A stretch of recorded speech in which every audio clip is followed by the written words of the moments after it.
Yeah. Let's go. Only because my phone about to die. And I got a long trip home. Alright, E, this for you. Let's go, baby. Very first one. Way back, Peace. years ago. The little big man is not a gangster. Yet he rolls through hoods with gangsters and jack they swagger.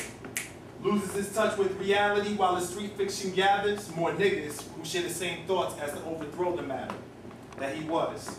Conceived by two parents who both live in the same house and yet constantly complains who the man is, what manhood is about, whereas 9 to 5 is trying to stay alive and gain clout, and his re-up is on his minutes of the cell that's running out. Not from drug deals, but these chicks that he's misled and real thugs and gangsters that want his ass dead, or that kid that he had claimed to have shot in the head. The little big man is not a gangster. The little big man is not a gangster, but a clone who was born and raised one parent alone. Caught up in fast riches and half-dressed women in which he greets his bitches while inhaling the green that allows him to zone. Looking up to and praising the black Lex that circles the block as his home, while figuring ways to get next to and possibly overtake the throne.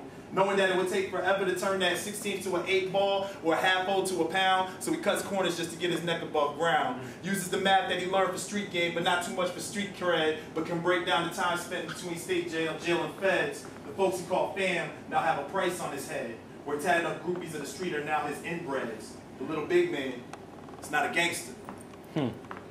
The little big man is not a gangster. The hood finds this out the wrong way. A Sunday, while in church, kids race outside doing relay. He's inside the church crying, looking to the stained pic of Jesus testifying. Alas, he's had struggles on the streets just surviving, where he could have stayed home instead of using home to hide in.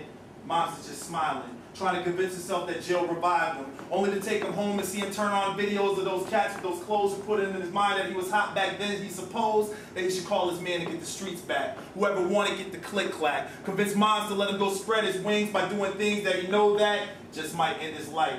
Complains to that bitch of a baby's mother that she still ain't worthy of being his wife, although she gave the alibi which knocked his 5 years mando to the time down served to 6 months. Never talked back behind his back once, but sure as hell told him about the front, who sat back and did all the raising and child rearing, all the while fearing that her man would never stop hearing that he is not a gangster, or even a wankster. Just a mixed up individual lost in the translation of life, where if you live by the gun, you can still die by the knife. That energy he feed the need to serve the block with rock, duck from hot pop from blocks, and pressure from the cops can all be stopped. Upon realization that the life he's facing is one he created, because all the love in his past one he hated, yet he never forgot, so that revelation was belated, and he could turn down the sounds in his head, those bullshit statements, like shit is real, yo. And when he sees the black Lex, he can spot that the tags are from a rental. Instead of cloning, create his own street stories via mixtape instrumental, while basking in the glory of the takeover of the mental. His own. Please, wake up before it's too late. Let's go. Let's go.